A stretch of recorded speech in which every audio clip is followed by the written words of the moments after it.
Coba dengarkan ini. Coba dengarkan ini, wahai Pak Nusron Rahid, Pak Saifullah Yusuf, yang masih membela Ba'alwi, yang terkesan sangat membela, melindungi atau entah, atau karena takut atau apa. Dengarkan video ini, dengarkan video ini. Ya Pak, siapapun itu, para kiai, para ulama semuanya, dengarkan video ini. Dengarkan ini. Ini dari saudara kita dari timur. Dengarkan ini. Dan ini mewakili jutaan masyarakat Nusantara. Mewakili. Ini dengarkan. Yang masih membela, membiarkan mereka, kekisruhan yang dilakukan oleh mereka, klaim-klaim yang dilakukan oleh mereka. Silahkan dengarkan video ini. Kiai ulama Nusantara yang kesannya melindungi klan Ba'alawi, tolong dengarkan saya. Tidak masalah kalian melindungi mereka, tapi bagaimana dengan merah putih yang mereka klaim dibuat oleh nenek moyang mereka? Bagaimana dengan lagu Indonesia Raya yang diklaim dibuat oleh nenek moyang mereka? Bagaimana dengan pahlawan di Ponegoro yang diklaim adalah klan Ba'alawi? Bagaimana dengan fenomena kuburan-kuburan, bisnis kuburan? Bagaimana dengan fenomena kuburan-kuburan palsu di mana-mana? Bagaimana dengan pembelokan sejarah? Bukan hanya sejarah bangsa, tapi juga sejarah organisasi-organisasi keagamaan terkemuka di Nusantara ini yang dibelokkan oleh mereka secara semena-mena. Bagaimana dengan semua itu? Habib Muhammad bin Idris Al-Habsyi ini punya menantu. Mantunya yang bernama Al-Habib Muhammad bin Ahmad Al-Mukhtar Bondowoso. Dan Habib Muhammad bin Ahmad Al-Mukhtar ini adalah salah satu pencetus daripada Nahdlatul Ulama. Nahdlatul Ulama waktu itu diciptakan, digagaskan oleh Habib Muhammad bin Ahmad Al-Mukhtar. Cuma karena memang Habib Muhammad ini keturunan orang Arab, waktu itu aturan daripada orang-orang Belanda dan Indonesia, seorang luar asing tidak boleh membuat satu firqah, tidak boleh membuat satu perkumpulan. Maka para habaib sama daripada Habib Muhammad bin Ahmad Al-Mukhtar ini bermusyawarah bagaimana siapa yang kita tunjuk untuk menjadi ketua daripada Nahdlatul Ulama. Akhirnya tercetuslah Kiai Haji Hasyim Asy'ari. Kiai Hasyim Asy'ari ini tidak serta-merta begitu saja menerima. Begitu disuruh oleh Habib Muhammad bin Ahmad Al-Mukhtar untuk menjadi ketua Nahdlatul Ulama, ditolak. Tidak mau, ya. Tidak mau. Hormat kepada habaib. Sampai 3 kali. Akhirnya yang sudah sama kita tahu bahwasannya Kiai Haji Hasyim Asy'ari itulah yang pertama menjadi pimpinan Nahdlatul Ulama. Al-Habib Muhammad bin Ahmad Al-Mukhtar ini punya mantu lagi. Siapa? Mantu beliau adalah yang bernama Sayyid Al-Habib Alwi bin Muhammad Al-Haddad. Di mana makomnya?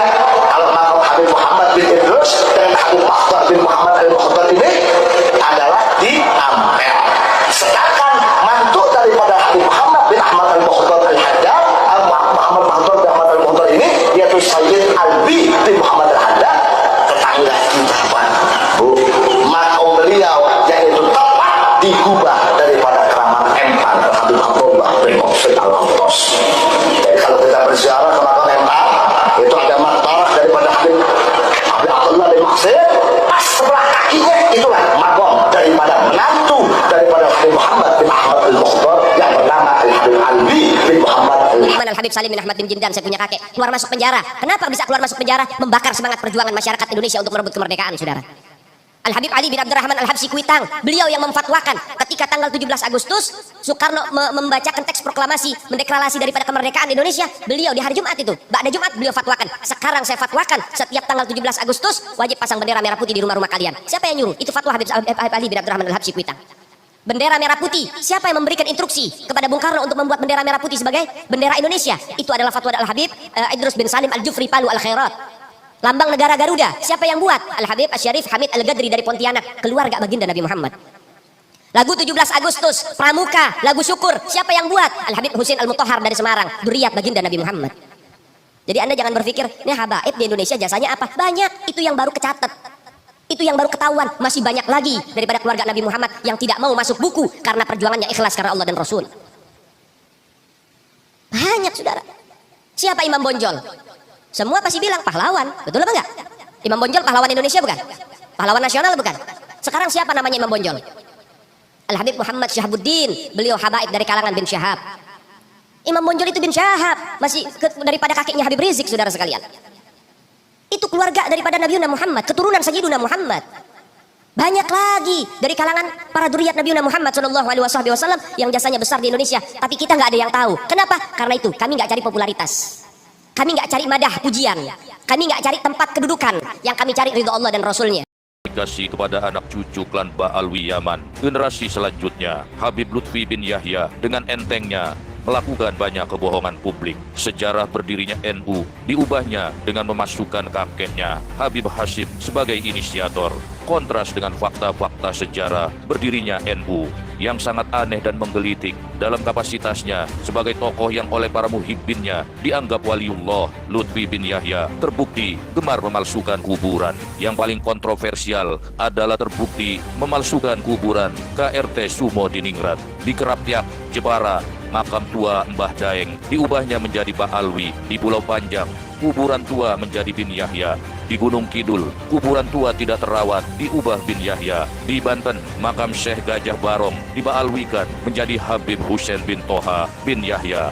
Jangan-jangan Lutfi ini memang bukanlah waliullah. Yang setuju, like dan subscribe. Itu atas restu 5 habaib.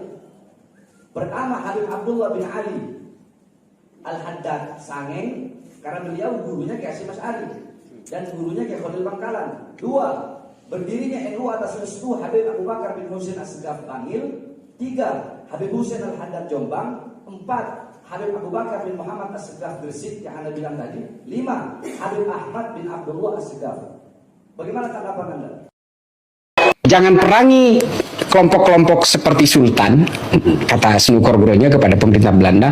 Tapi kalau mau diperangi, itu adalah ulama-ulama lokal beserta seluruh murid-muridnya ini. Tapi jangan melakukan operasi pemecah belahan itu lewat orang Belanda juga. Harus menggunakan orang Islam juga. Dan orang Islam di Indonesia itu sangat tunduk dan rendah diri di hadapan orang Arab. Ini motivasi yang kemudian terjadi massive deployment itu. Pengerahan besar-besaran dari kelompok Arab yang kemudian didaulat sebagai keturunan Rasulullah. Wah, makin takutnya makin kuadrat, makin berlipat kan jadinya. Nah, ini teknik Belanda ketika itu. Memang Bang Haji. Ya, saya tidak tahu kalau generasi ketiga, keempat, kelima hari ini tahu tentang sejarah ini. Tapi kalau kita mau berbicara tentang pergerakan diaspora orang-orang Arab ketika itu, apakah orang Arab sebelum itu sudah ada di Indonesia? Ada. Sudah ada sebelumnya. Artinya bukan orang Arab ini didatangkan oleh Belanda semua, tapi diakselerasi lebih cepat dan lebih masif oleh Belanda, iya. Sebelumnya perantau-perantau dari Arab sudah ada yang datang ke sini sebagai pedagang. Bukan Yaman, Arab. Arab. Kebanyakan itu datangnya dari Arab. Kalau dari akar genealogis yang ditemukan oleh Ignaz Goldziher, memang orang Arab terutama di pesisir timur tengah sampai ke Persia itu memang rata-rata merantau karena memang tidak bisa bernafkah di sana. Artinya Irak, Yaman, Oman dan seterusnya. Orang-orang Arab ini kan menjadi kaya setelah menemukan minyak, Bang Haji, di dekade tahun 60-an. Sebelumnya kan mereka ini adalah enklav kesukuan yang egosentris, ego sektoralnya tinggi. Makanya budaya patriarkal, budaya patriarki itu menjadi kuat di Arab karena orang Arab itu menguasai lembah-lembah subur dan mata air yang kemudian diturunkan kepada anak-anak. Bahwasanya tentu saja kita tidak bisa diam saja misalkan sejarah kita dirubah. Apa yang akan terjadi, generasi setelah kita akan mengkonsumsinya. Kemudian mereka akan menghormati bukan lagi orang-orang yang ada di Indonesia, melainkan orang-orang imigran, orang-orang klan Ba'alawi seperti itu ya teman. Kemudian mereka menganggap bahwa Nahdlatul Ulama pendirinya adalah orang-orang Ba'alawi. Itu salah dan sangat licik sekali. Apa yang dimaksudkan oleh mereka bertujuan supaya orang-orang Nahdlatul Ulama, dengan besarnya Nahdlatul Ulama, mereka akan memobilisasi generasi-generasi Nahdlatul Ulama supaya menghormati mereka. Tapi kita harus luruskan bahwasanya Nahdlatul Ulama tidak ada pendirinya dari mereka, yaitu klan Ba'alawi. ada 7, yaitu Kiai Nahdlatul Ulama, di antaranya Mbah Khalid Bakalan Matura, Kiai Hasyim Asy'ari, dan Mbah Wahid Hasbullah. Di zaman sekarang itu sudah tidak relevan lagi kita itu takut kepada mereka, apalagi mereka itu katanya orang-orang Arab. Dulu di zaman Belanda itu orang-orang Belanda membuat suatu siasat, karena orang-orang Islam di Indonesia itu sangat takut sekali kepada orang-orang yang wajahnya mirip orang Arab, karena Islam itu sendiri datang dari orang Arab. Makanya orang-orang Belanda itu menjadikan Indonesia sebagai target supaya tidak melawan pemerintah Belanda dengan cara memperalat orang-orang yang berketurunan atau memiliki wajah seperti orang Arab. Tentunya untuk di zaman sekarang itu sangat sudah tidak bisa semacam itu. Kita harus beragama menggunakan rasional kita, rasional sehat kita, supaya kita tidak diperalat, supaya kita tidak memuliakan orang yang salah. Ada orang yang naik mimbar kemudian dengan berkata-kata kasar, kemudian menjauhkan diri dari beberapa ulama-ulama Nusantara, mengajak perang dan lain sebagainya, itu tidak baik. Itu ya teman-teman, kesimpulannya bahwasanya kita tidak boleh beragama itu tanpa menggunakan rasional akal yang sehat. Teruslah kita menggunakan rasional kita yang sehat supaya agama ini tetap terjaga dengan benar. Pak Nusron Wahid, Pak Saifullah Yusuf, Anda juga masih saya yakin Anda orang NU, saya tahu Anda orang NU. Bagaimana perasaan Anda? Bagaimana perasaan jenengan mendengar ceramah klaim yang dilakukan oleh Habib ini? Ya, klaim atas berdirinya Nahdlatul Ulama. Bagaimana perasaan Anda? Anda masih menjabat sebagai pengurus, Anda masih punya kekuasaan, ya, masih punya kekuasaan di negeri ini. Lalu Anda tidak berbuat apa-apa. Apa yang akan Anda lakukan nanti ketika Anda tidak menjabat apapun? Mari dengarkan. Kita saja yang hanya masyarakat biasa, yang bukan di struktural NU, kita mendengar NU diklaim seperti ini, sakit rasanya hati ini, sakit. Karena yang kita tahu sejarah NU ini tidak ada Habib satupun dan berdirinya. Ini. Coba Anda semuanya diam ketika Jatman diklaim, diambil alih oleh Habib Lutfi yang kemarin ramai. Anda tidak berkuar-kuar sama sekali, Anda diam saja, 1000 bahasa, tidak berkomentar sama sekali. Hanya cukup diselesaikan begitu saja tanpa ada komentar apapun. Seolah-olah membiarkan, takut. Ada apa dengan semua ini? Ada apa dengan semua ini? Terus ketika kita mempermasalahkan klaim-klaim yang dilakukan oleh para Habib Ba'alawi ini, Anda justru seolah-olah mendukung mereka. Ada apa dengan semua ini? Cukup itu saja. Kami ini minta penjelasan dari panjenengan yang punya jabatan, yang sedang ada kuasa saat ini. Ketika Anda seperti ini diam 1000 bahasa, lalu ketika nanti sudah semuanya terlanjur, sudah tidak bisa dibendung lagi, baru siapa yang Anda mau menyalahkan siapa? Pak Nusron Wahid yang kita lihat selama ini, ya, terlihat seperti tegas, ceramahnya lalu keras, dan namun di saat ini malah justru membela Habib Ba'alawi yang tidak ada bukti sama sekali. Buktikan bahwa mereka memang Habib Ba'alawi. Jangan hanya ngomong adu domba, mengadu domba antara Habib dan para ulama. Siapa yang mengadu domba? Siapa? Justru jenengan yang mengadu domba masyarakat. Karena dengan Anda memihak Habib Ba'alawi dengan tanpa mengeluarkan bukti sama sekali bahwa mereka adalah dzurriyyah Nabi.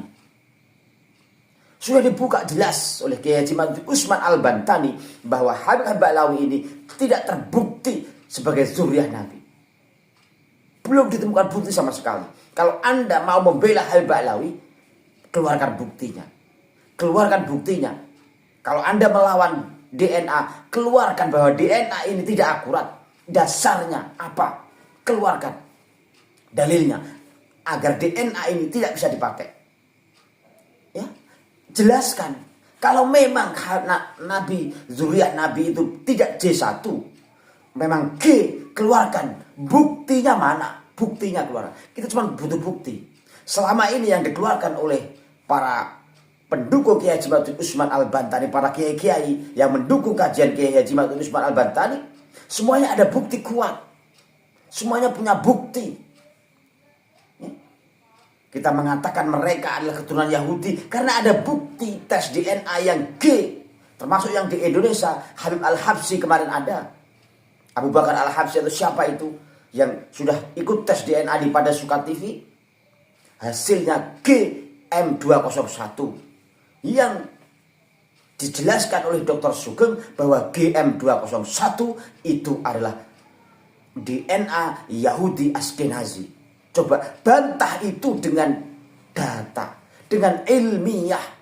Tidak hanya ngomong terus seperti yang disampaikan oleh mereka. Adu domba, adu domba. Siapa yang mengadu domba?